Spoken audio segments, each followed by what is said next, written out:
Okay, magandang araw po sa inyong lahat. This is Kiko Javier, one of the pioneer leaders of this Supreme Wealth Alliance Ultimate Global Opportunity.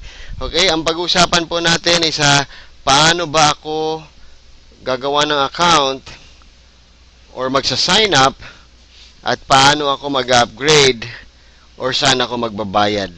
Okay, so those are the questions na gusto ko pong masagot ngayon during this short video. Okay, first, dapat po mayroong nag-invite sa atin. Okay, dapat po mayroong nag-invite sa atin at nagpadala ng kanilang referral link.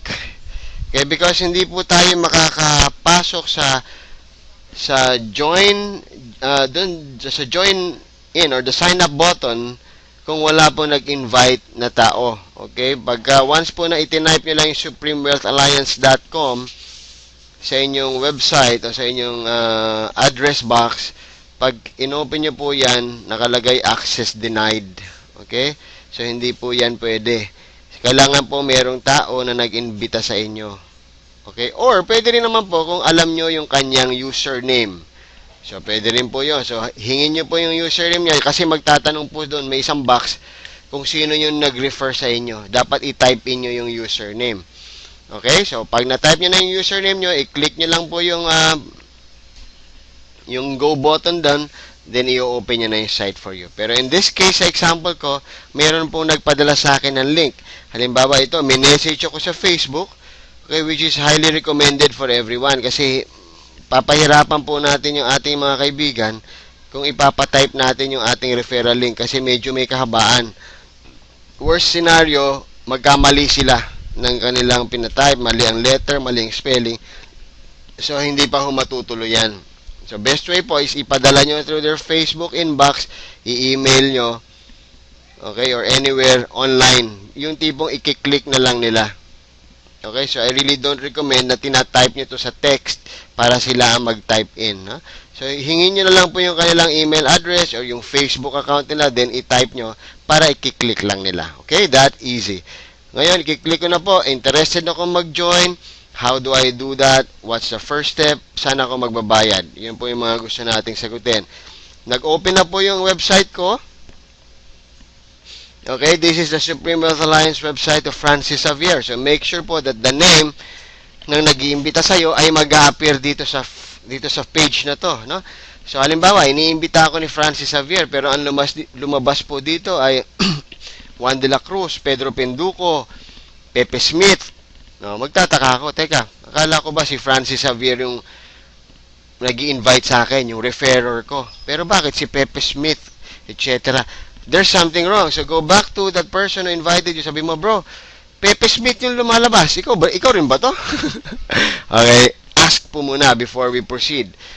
Bakit? Baka ho may problema somewhere at hindi po kayo ma-affiliate doon sa tao mismo nag-invite sa inyo pag ibang pangalan po dyan. Okay? Then after that, you just scroll down. Of course, you are encouraged and we recommend that you read on, but we would like to assume na alam nyo na po. Kaya nga po, on the very first place, the topic is gusto mo na mag-join at paano magbabayad, no? So I would like to assume na alam mo na to. But of course, if you want to scroll it, everything is okay. Nandiyan po yan, may presentation tayo. You click this, madadownload po sa inyong PC yan. It's a PDF presentation kung gusto nyo pong matutunan pa. Okay, then you go down at the bottom of the page, ano po, sign up. So all you have to do is to click sign up. Very, very easy. Okay, pag-click ng sign up, ayan na. Ito na yung tanong mo. Paano ako magbabayad? Saan? Okay, ito na po. Sinagot na po dito. Choose payment option. Ano-ano ba yung mga payment options? Ito pong Alert Pay, Liberty Reserve, mga instant verification po ito. Naka-tie up po ang system natin with Alert Pay. Okay, so what I mean by instant, pag the moment na ma-transfer mo yung pera, bumilang ka na ng mga 5 seconds, activated na yung account mo. Okay? Instant po yan. Ngayon, kung wala kang Alert Pay, wala kang Liberty Reserve, let's go to the other options. Hindi po ito instant. So, what do we mean by hindi instant? Meaning, kailangan i-validate at i-verify ng ating admin kung totoo nga na nakapagbayad ka by looking at the records. Usually po yan, mga 24 hours lead time. turnaround time para po ma-activate, para ma-verify at ma-validate nila na pumasok po talaga yung pera or nakapagbayad po tayo. Okay? So, we can actually use credit cards. Okay? All major credit cards, pwede po yan. I-click lang po yan. We can also use Western Union. We can also use HSBC Bank Deposits, dollar account. At dito po sa Pilipinas, pwede po tayong Smart Money, Globe GCash.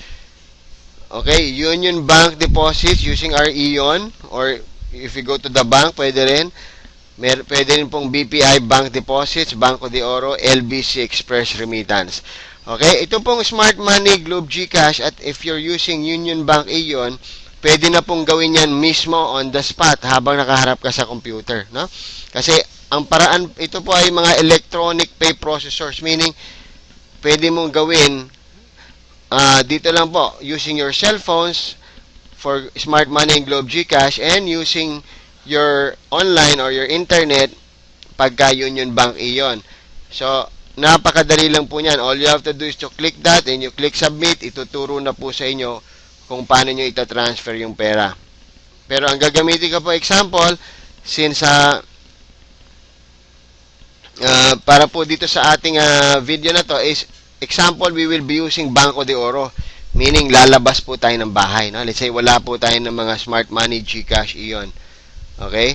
So, lalabas tayo. Banco de Oro, napakarami pong branches dito sa Pilipinas. Hanggang sa mga malls, pati Sunday at holidays na dyan sila. Okay, click Banco de Oro and click Submit. Okay, so yan po yung unang lalabas. To join SWA, you first have to deposit 2,500 pesos. So, yun po yung naka-fix natin for the peso value. 2,500. So, you first have to deposit. Kailangan po mag-deposit muna bago tayo ma-activate. Okay? Not the other way around. So, ang gagawin nyo po, kunin nyo po ito, kopyahin nyo po itong information na to. Okay? Isulat po sa papel or i-type sa cellphone or i-send nyo sa cellphone nyo. Pagkatapos po na mailista at maisulat, lumabas na ng bahay. Okay? I-close na po ulit natin yung computer because we have to deposit that amount first.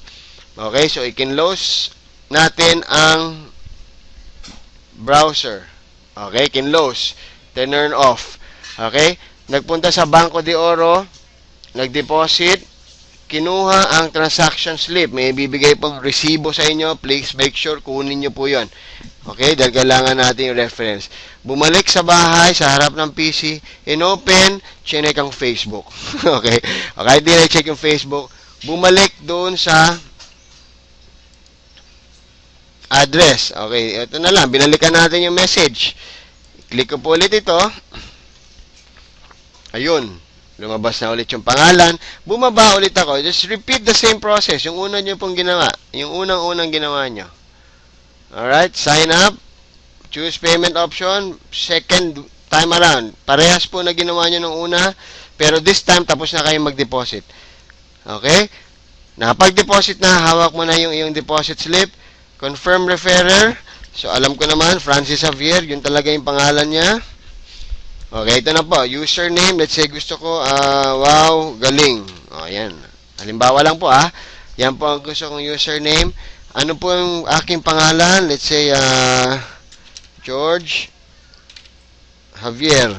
Okay, example lang po ito. Email address, let's say, gjavier@gmail.com. Password, lagyan po natin ng password dyan. Yung password na madali nyo ring matandaan at hindi malilimutan. Country, of course, Philippines.